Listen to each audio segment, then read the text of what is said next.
Meditations for every day in the year by Bishop Richard Challoner.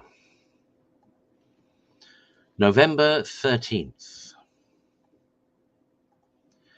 Except your justice exceed that of the scribes and Pharisees, you shall not enter into the kingdom of heaven.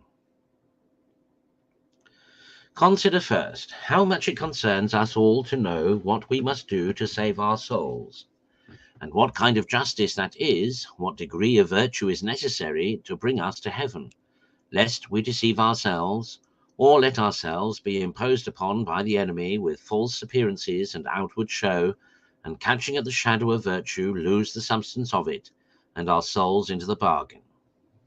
The scribes and Pharisees were the most precise among the Jews, and professed the greatest zeal for the law of God and the true religion.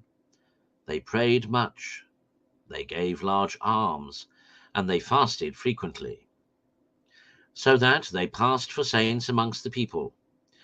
And yet we are here assured by the month of truth itself, that except our virtue exceeds theirs, we shall have no share in his heavenly kingdom. See then, my soul, and examine well in what their justice was defective, that so thou mayest avoid their defects, lest thou perish with them.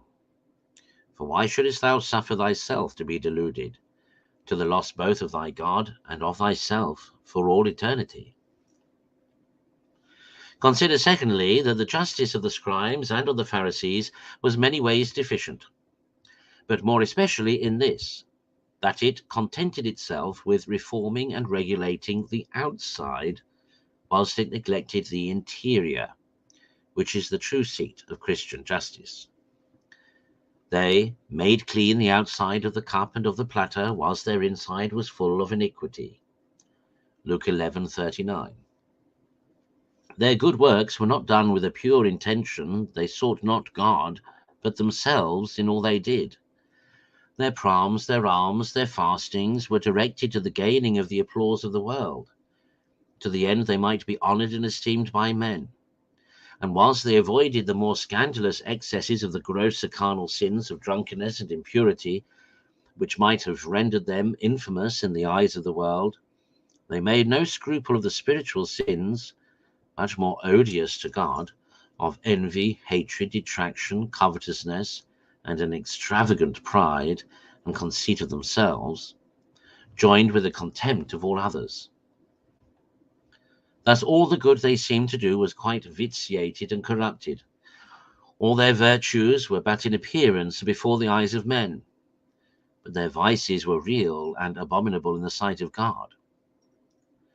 Christians, take heed of this leaven of the Pharisees, as your Lord admonishes you.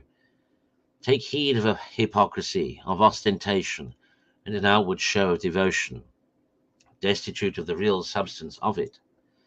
All the glory of the true spouse, the daughter of the king, is within. It lies hidden in the interior of the soul.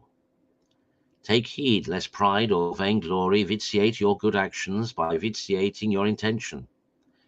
Keep yourselves clean, not only from all the defilements of the flesh, but of the spirit also, for these are the more heinous sins of the two. O see that nothing of the Pharisee corrupt the Christian in you. Consider thirdly what the justice is which our Lord Jesus Christ insists upon as necessary to the eternal salvation of our souls. It consists not in mere outward professions, for not every one that saith to me, Lord, Lord, shall enter into the kingdom of heaven, but he that doeth the will of my Father who is in heaven. Matthew 7, verse 12. Nor will faith alone suffice to Christian justice. James 2, 17-24. Nor will alms, prayers, or fastings alone make anyone just, as we see in the very case of the Pharisee, nor any outward form of worship without the inward spirit, nor anything else that can be separated from obedience to the commandments, from true Christian humility and divine charity. Know, my soul, the justice that is to bring thee to heaven is to keep the commandments. Matthew 19:17. It is to do the will of thy Father who is in heaven. Matthew 7:21. It is to be poor in spirit. Matthew 5:3. It is to be humble like a little child. Matthew 18:3 and 4. It is to love the Lord thy God with thy whole heart, and with thy whole soul, and with thy whole mind, and with thy whole strength, and to love thy neighbor as thyself. This is Christian justice indeed. Do this, and thou shalt live. But where any part of this is wanting, nothing else can make any man just.